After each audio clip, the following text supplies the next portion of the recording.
As you would. What? We just said the same thing at the same time. Sorry. What did you say? We finished each other's. Jan. What?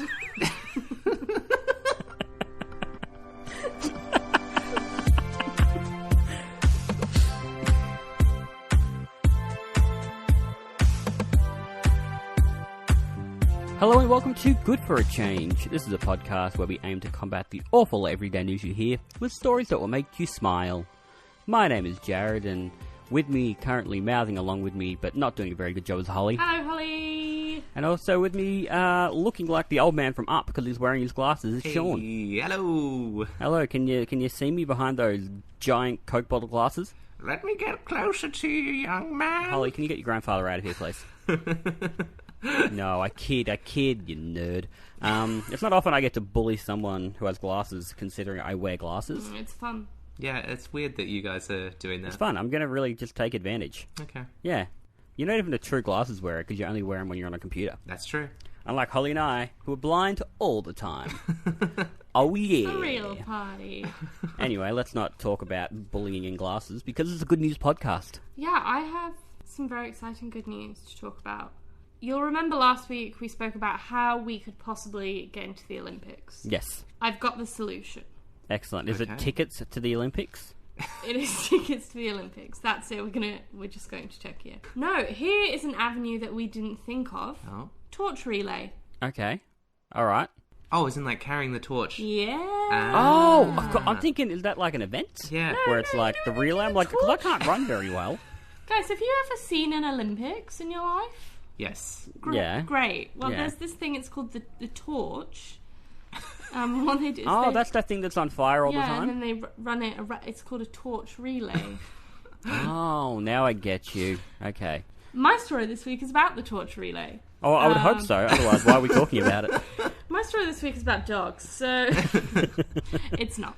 So with the upcoming Tokyo Olympics happening, they are obviously planning their own torch relay, and one of the exciting legs this year is that they have got Kane Tankana, who is the verified oldest person in the world, doing a leg of the torch relay. Ah, Nice. Yeah, so she is going to be carrying the torch through her area. I know it's rude to ask a lady's age, Yeah. but how old is she? So she is 118 years old, so obviously But she looks isn't- 111. Oh, yeah, not a day over 110, to be perfectly honest with you. She looks great, but that's neither here nor there. So she's going to be running through her area. She is obviously 118, and so she's not the most mobile person in the world, so she's going to have her family push her for most of the way, but she is determined to get up and do the last few steps so that she can pass over the torch. Oh, wow. Nice. Good on her. Yeah, it's pretty cool. It's pretty amazing. So she's got, in her family, she's got 4 children, 5 grandchildren, 8 Great-grandchildren? eight great-grandchildren. So I don't know what combination of those people will be pushing her. That's pretty amazing. Sorry, I just did the math. She has been around for 29 Olympics. Wow, I was going to ask that question. How many Olympics has she been around for? I think it's 49 with the Winter Olympics, I read online. Oh, of course. I forget the Winter Olympics are a thing. Yeah. What a champion. Yeah. I'm designating her the hero of this week's podcast. Absolutely, she's the hero of this week's podcast. Yeah. 118. So she's 34 years younger than the modern Olympics itself. Whoa. Okay, that puts it in perspective a bit, doesn't it? Yeah. That's crazy. You know what's a little crazy? At 118 years old, she's still born in the 1900s now. Yeah. And this is one of those things that starts to weird me out a little bit. Oh, I don't like that. It's like the other day I read something like, if Back to the Future was to take place now, instead of going back to the 50s in the original film, Marty McFly would go back to like the 90s. And it's like, oh, I don't like that. Don't do that, oh, Marty. no. Oh. Ooh. There's a lot of older people in Japan. The life expectancy in Japan is really, really high. So women, the average life expectancy is 87.45 years. The men's is slightly lower, 81.4 years. But that's significant. That is, yeah. 1 in 1,000 565 people is over 80 in Japan. Whoa. My goodness gracious. That's significant. That's some quality of life. Yeah. Yeah. Well, I guess we're picking up and moving the podcast to Japan. We got a few more seasons. I don't know if it still works that way. I don't know if we go there, if we just, like, if I go there when I'm, like, 85 and, like, sick and old, if I go there, am I going to automatically get healthier again for 30 years? I don't think at this point, like, 26 years of eating McDonald's is going to be negated by me getting on a plane. Right? Like... You don't know that, Hollie. You don't know that. It might all be in the cherry blossoms. You never know. It'll all be in the cherry blossoms. Tell you what, though, like, say she's 118 and she's going to get up and do this, the last few steps herself.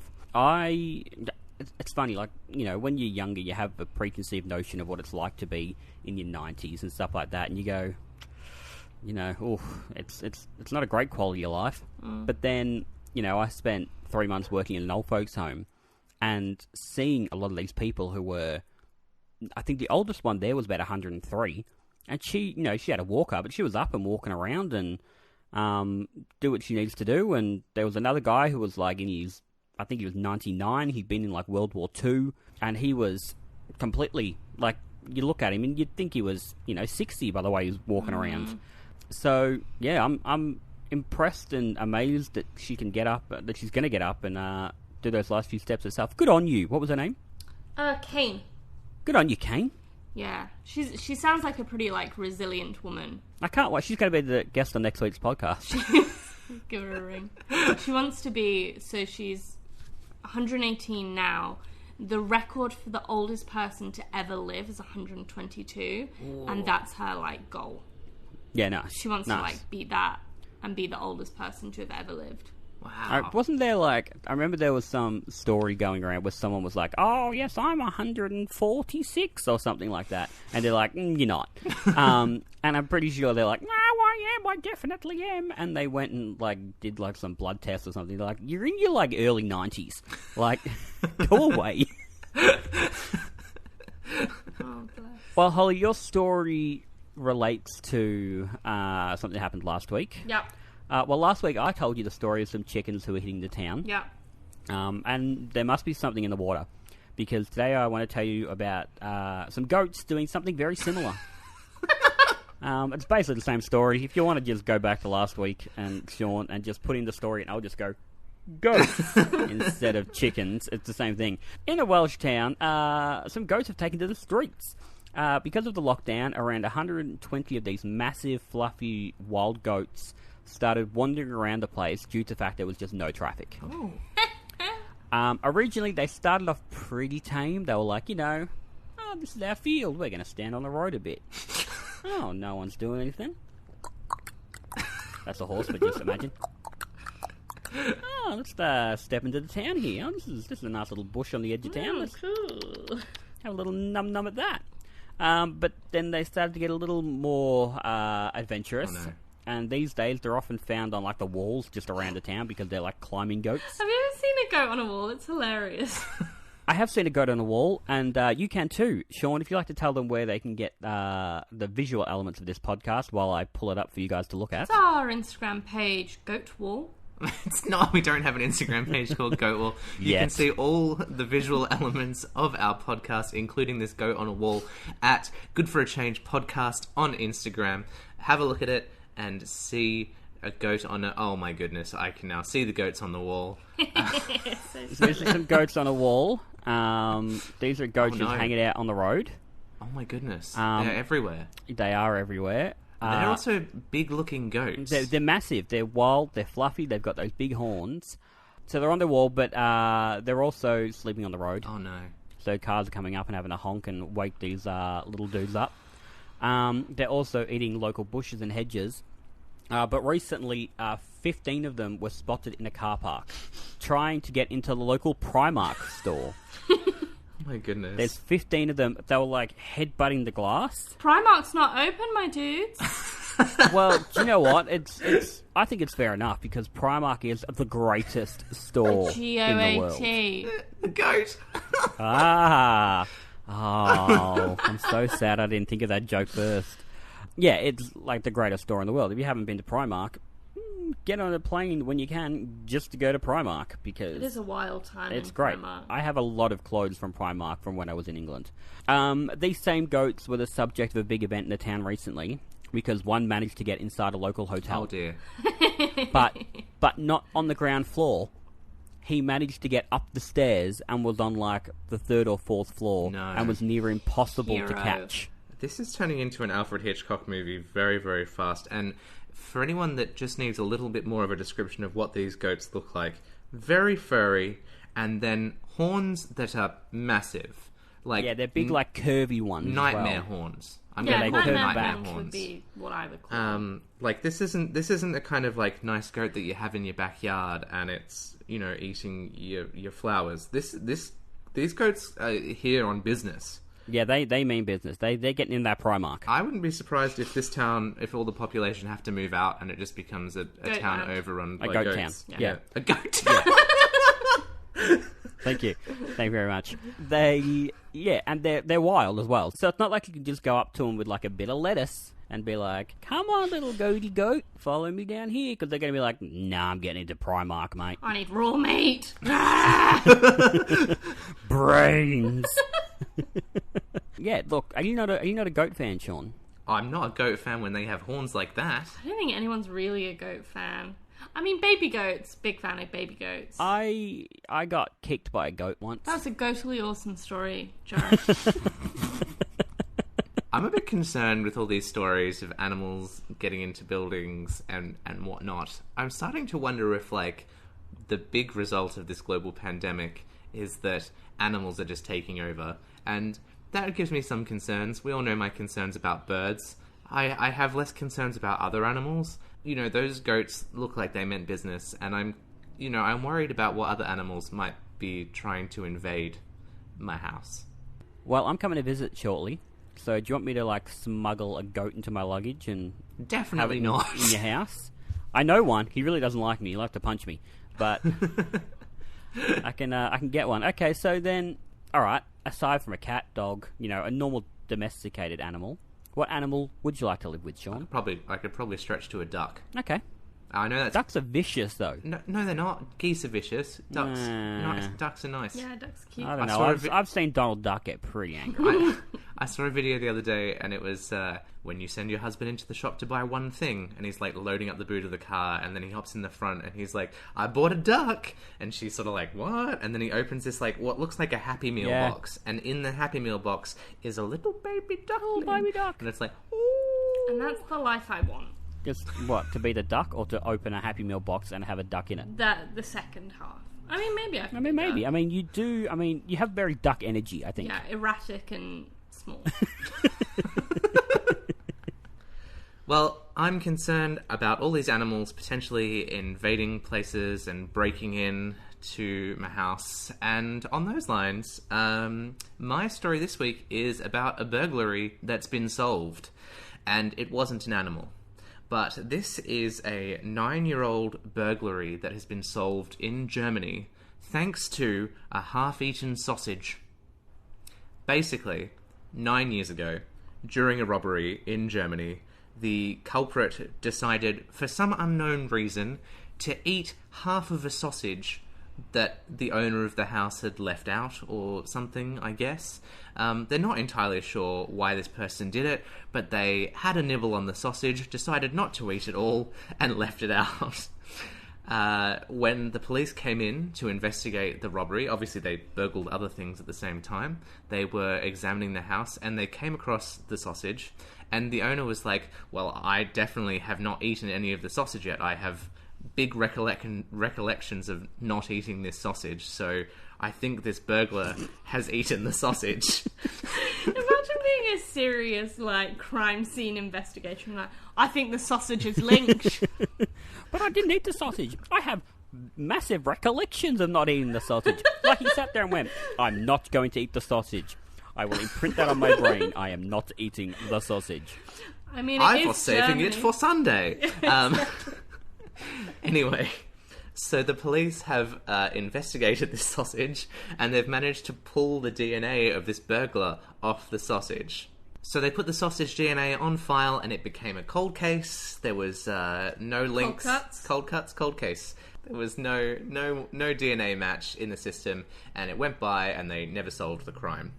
Until recently, when, because it's Europe, and all that policing information is shared between the countries that are member states of Europe, or the European Union, there was a violent crime in France, and a 30-year-old was arrested.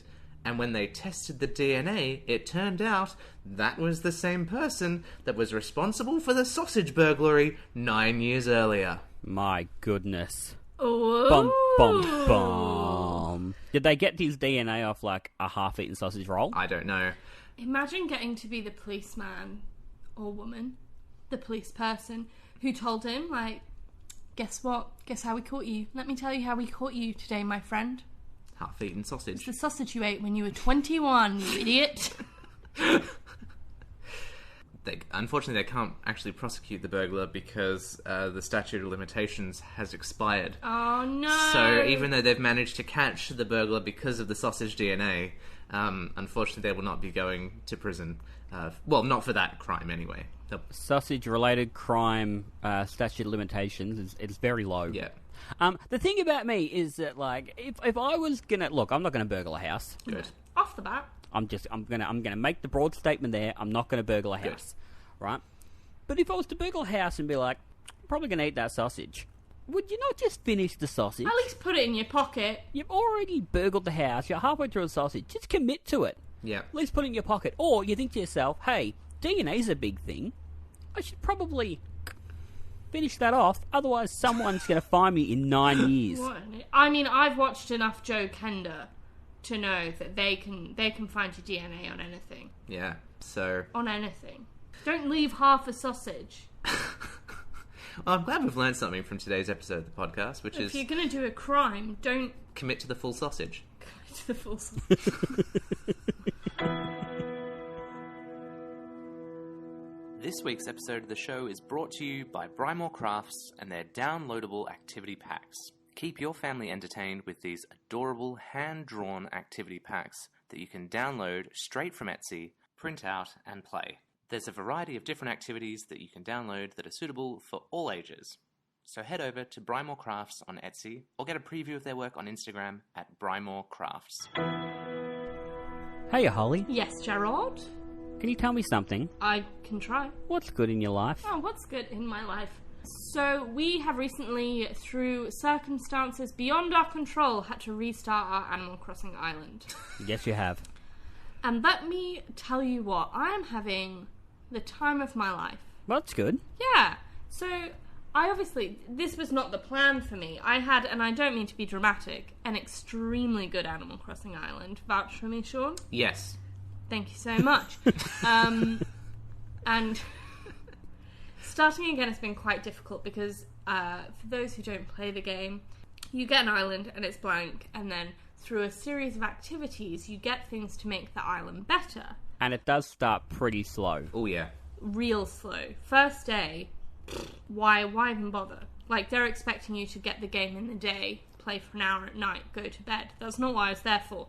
But the problem was I had played 300 plus hours of this game. So I had all of the things, and that's why my island was so fantastic.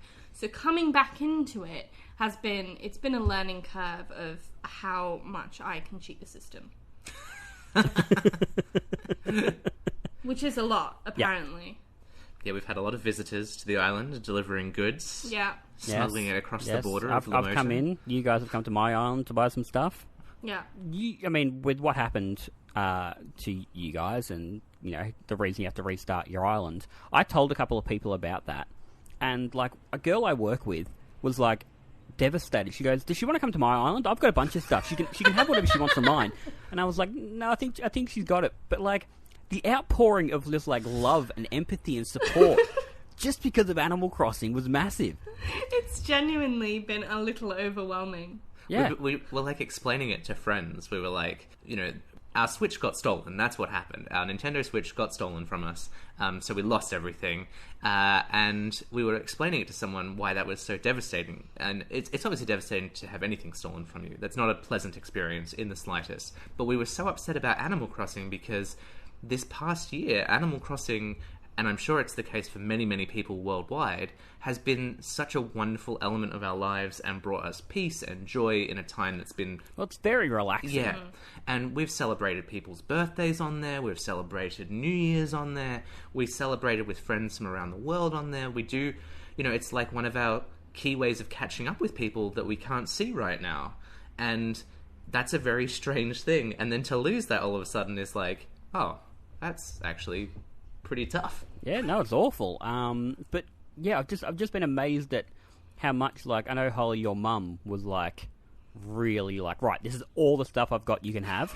I think I came and visited your island like the day after you'd started again, and you were like, yep, this is all the stuff my mum brought, and it was just like hundreds of items. It was chaotic. It was great. All of her duplicates. Yeah. And yeah. I don't know how my mum has so much money on this game when all she buys is the same things over and over again, because I have 3 marimbas now. Wow. I think you need a 4th. I'll buy you one and send it to you. Yeah, I'll put my friend code on the show notes. Yeah, if you want to just donate stuff to Hollie's Island, that'd be great. That'd be wonderful. But I'm having a wonderful time. I am really enjoying the process of restarting, and I've restarted on a very different island, which means that I feel like I'm not just trying to build the island that I had before, which is fun. Yeah, which is good. Yeah, it's a good time. Yeah, lovely. Although you did just name it the exact same thing. Well, yeah, but that's because that's the name of the island. That's where I live. Well, because I'm probably going to say the same story, Jarrod, and I'll find something else. What's good in your life? What's good in my life is that we have spoken quite a lot about my website on this podcast, MuppetMindset.com. Don't know why I'm telling you the URL, because as of time of recording yesterday, the site no longer exists. What? Which I know sounds bizarre when I say what's good in your life is that my site's gone. What has happened instead is that my site has been absorbed into a site called toughpigs.com. Basically, for like the last 10 years, it's been Muppet Mindset and Tough Pigs, and we've been like the 2 big sites. But Tough Pigs have a team of like 10, 15 writers, and I've been doing mine on my own. And so it was just getting, a bit too hard to do it all with work and coming up with content all the time. So yeah, a couple of years ago now, Joe and Ryan from Tough Pigs went, do you want to merge and come work for us instead? So I did it, and it's an adjustment because, like, now I'm not the head of the Muppet Mindset. And now I'm like the 3rd head of Tough Pigs. But it's been, the response has been great, and it means I'm going to have time to do a lot more fun stuff. And I've sort of got my groove back a little bit. I'm like, all right, I've got a team of people I can rely on. I've got a team of people to help me now. Oh, it's just like a wave of relief. But what I found really interesting is that, like, we announced it on the social media and on the website and stuff like that, but we didn't announce it to any of the performers or anything. I think a statement has gone out since. But yesterday I was interviewing Eric Jacobson, who plays Fozzie, Miss Piggy, Animal, Bert Grover. And he's not on social media at all, and he had not had a statement from us at all. And the first thing he said when we turned on Zoom was, hey, I heard you guys had merged. And I was like, how'd you know that? And he said, oh, Disney saw it, and Disney sent us a thing just letting us know what was going on. Oh, wow. And it was that nice little bit of validation, I think. That nice little bit of like, oh, I'm not screaming into the wind. Disney's paying attention to what we're doing. The Muppet performers are paying attention to what we're doing. I think we're okay. And so, yes, so I know we've spoken a lot about the Muppet Mindset, but please go follow toughpigs.com, toughpigs.com. There's a lot of very fun stuff on there, and there's a lot of very fun stuff planned, including some stuff I'll talk about on this podcast and self-promote in a few weeks' time. And that's what's good in my life. But Sean, what is good in yo life? I took my win from when we did virtual game night, and I felt confident with my trivia knowledge, and took it out on a road test the other day, and we went to a trivia night out in the wild with some friends. Not in the wild. Ooh. Not in the It wild. was in a building. It was in a building. Were there goats in this building? Because sometimes wild goats can get There into a were. building. Goats everywhere. Okay, great. So we went to this one place to start with where we thought the trivia was going to be. Got there and it was like pretty empty, and we asked the bar staff like, "Oh, what's happening with trivia tonight now?" "Oh, don't do it anymore." So we quickly scrambled and Googled other places nearby that were doing trivia, and we found a sports bar that was doing it. That was an unpleasant experience. The sports bar element is definitely not my scene. I worked out like really, really not my scene, which is interesting because I didn't feel like I could be really offended by an establishment or an environment, but there were so many screens and there was so much happening, it was overly stimulating. Jarrod, I don't know if you've ever seen 400 tallies at the same time for 7 hours a day. I do sell TVs all day, every day, and my goodness, I'm so sick of the Hisense demo song. Anyway, continue on. So there were TVs everywhere, but finally the quiz came and we were doing the quiz, and we did pretty well. It was in teams, and there were a number of teams there. I think there was about 8 teams in total, and we came in second place. And I thought, that's pretty good. Not bad. It was like it wasn't the best trivia game I've ever done. There were definitely some rounds that were a bit like, a bit dodgy questions there. And there were definitely some that were set up in a way that like, you didn't have to know anything to get points, if that makes any sense. So there was one round where it was like, which sumo wrestler is going to win this sumo wrestle? And you had to like, pick a sumo wrestler that you thought was going to win, and then they showed the clip of the sumo wrestling, and if you picked the right sumo, you got a point. So I thought that was clever for people that like weren't trivially smart. It's a chance to get some points back, isn't it? But we definitely lost points on those questions. So I feel like we would have won if that was the case. So instead of winning a $100 voucher, we won a $25 voucher, which is fine, but like I feel a bit robbed. But it's still good in my life. I still had a good time, and I still proved that I'm a trivia king. I don't often know the answers to anything in a trivia, because the things that I know, one, off the bat, not from here. So lots of questions that are like, how many Olympic medals did this Australian win? I'm like, I don't know. And then also the things that I know are weird and obscure and not related to like normal general knowledge. So I am the worst in a trivia environment. We went to a Disney trivia night a couple of years ago, and like it was packed. Like there was probably 10 teams, and like 5, 6, 7 people on each team. And between Matt and I, it got to a point where it stopped being fun for everyone else because we were so far ahead. It was like, because not only was it like trivia, but if you answered quicker, you got more points. Yes, I love that. And so, like, there was probably 5 rounds, and by the end of round 2, we were like to a point where no one can catch up. And I mean, we had our team members with us, but again, between Matt and I think maybe the others answered maybe 2 questions the whole night, because Matt and I were just like, Hakuna Matata, bang! Like, just straight on top of things. And the guy came over at one point and he goes, oh, you obviously know your stuff, and started asking questions like, oh, well, I'm going to ask you this really hard one. And I had to be that guy at one point and turn around and go, well, actually, what you've asked is completely wrong. So, like, there was one on, like, who directed Nightmare Before Christmas? And it was like, well, actually, it wasn't Tim Burton. He produced it, but it's a misconception. And this guy's like, oh, okay, I'm going to have to take that question out then. But I was like, ooh, I'm that guy now. Sorry, gang. Ooh. Well, I'm looking forward to triviaing with you.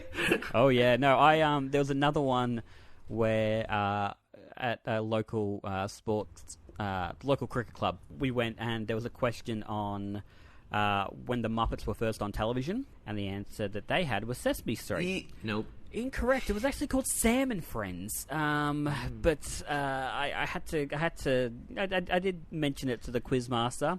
And fun fact, I was not invited back the next year. I'm like, yeah, that's fair. Fair enough. All right, look, I'll leave. Sorry about that.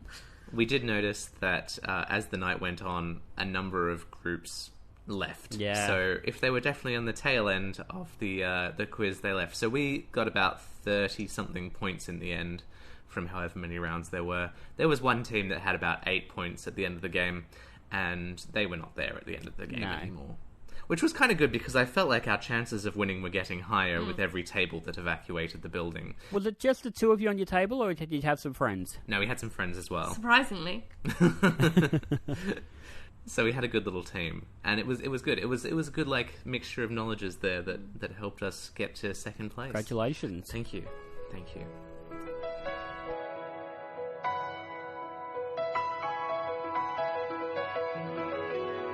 And of course, that music means we've come to the end. You know what that music means at this point. It's been 3 seasons. I mean, it'd be surprising if you didn't know what that music meant at this point. But that also means that it's time for Hollie and my favourite part of the show. I've written a theme song. No, you haven't. I have. No. One sec. No. Please, I'm looking forward to it. Okay. Do do do do do do do do do. 5 stars. Oh my god, I loved it. I can't wait to make that my ringtone. Thank you so much. I wrote it. And Can you tell the people what that song actually means? Oh, that song refers to our policy, which is the 5-star review policy that states that all reviews must be 5 stars. Yes. Remember, it is part of the Geneva Convention. It is law, and now you have a theme song to remember it, so you have no reason to forget anymore. Yeah, I'll play the theme song sporadically throughout the episode. No. I'd say once every minute. No. Yeah, Unnecessary. cool. Just in the background. We're not going to make it the focus, but in the background you'll hear do do do do do or whatever it was. Granted, I don't know it for sure yet. That's I will okay. know it soon, but it will be. You'll hear it in the background, like a subliminal message. Yeah, a gentle score. No, definitely not. No, not going to happen. Well, if you've made a theme song for anything and you'd like to share it with us, or in fact if you've got any good news that you'd like to share with us, we'd love to hear it. So send it to goodforachange@gmail.com or join our Facebook group. Just search for Good for a Change and you'll find us with the banana in the logo. It's a group of people from all around the world sharing good news and stories they've found, and it's a good time. So come join us there. And if you want to see any of the visual elements that we have mentioned in the show, they do get uploaded throughout the week to our Instagram page, which is @GoodForAChange Podcast.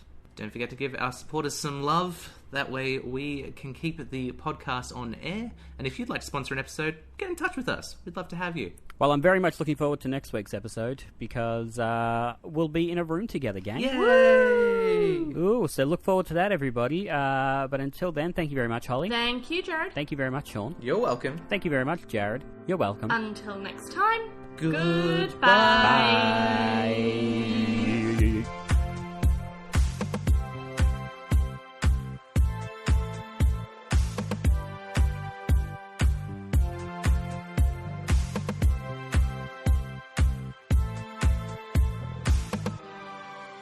You harmonised that. That was amazing.